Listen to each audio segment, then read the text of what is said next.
Hi, I'm Kevin, and this is HFX by Bike, a channel all about getting around Halifax by bike.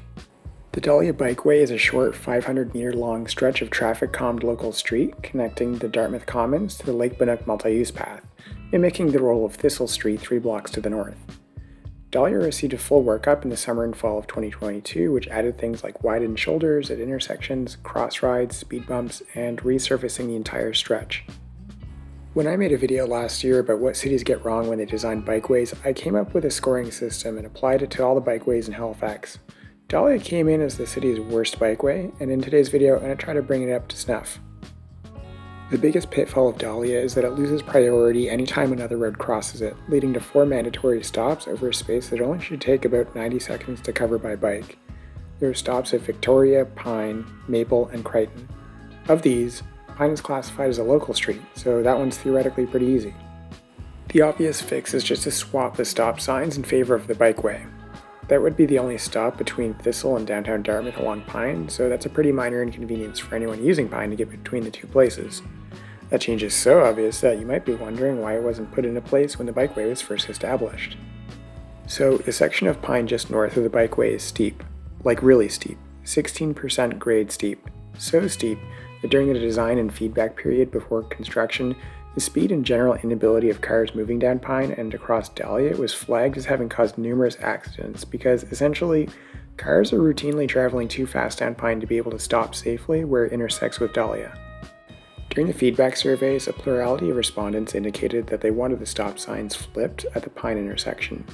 Still, the city seems to be implicitly treating the bikeway, and by extension the cyclists and pedestrians on it, as effectively a kind of splash zone for unsafe driving. I'll go on record and say that the official HFX by Bike position is that that's bad and we shouldn't do that. Forgetting about the bikeway for a second, this intersection is less than half a kilometer away from a pair of schools and right across the street from a park.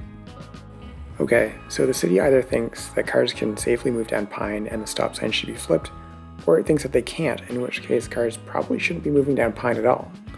The really steep section is between Tulip and Dahlia, so the easy thing to do would just be to block Pine in the southbound direction at either Tulip or Dahlia. The leftover space can be used for parking or flowers. It really doesn't matter for the purposes of the bikeway and general pedestrian safety. The next stop is at Maple, which is a minor collector rather than a local street. Maple connects Thistle to downtown Dartmouth and also has no stops along the path of travel.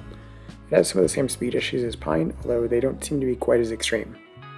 The angle of the intersection, presence of large trees, speed of cars coming downhill, and the slope of Maple work together to make spotting cars from the bikeway surprisingly challenging.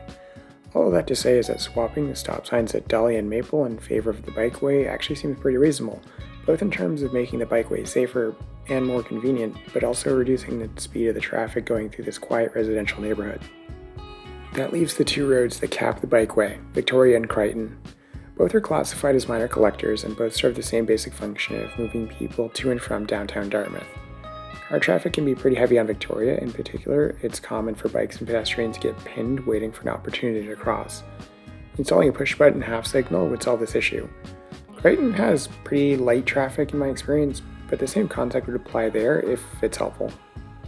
Okay, so the bikeway is a little bit more efficient to use now. By making Dahlia faster to traverse by bike, we've also made it faster for cars. So would cars now use the streamlined Dahlia, and would we need to put in like a mode filter to keep them out? Honestly, I'm not convinced. Before the bikeway was established, traffic studies show that there were about 142 cars per day on Dahlia, and about 30% of all road traffic was from bikes. If you want to get from Victoria to Crichton by car, Dahlia never really makes sense. The bikeway aligns with paths that cars can't take, meaning cars would have to come from a road that's better designed for this kind of trip for them, like Thistle, in order to use Dahlia just to do the same thing. So we could put something like a mode filter at the intersection with Maple, but honestly I'm not convinced it's necessary. The last thing I want to change, and this is going to seem kind of petty, these signs.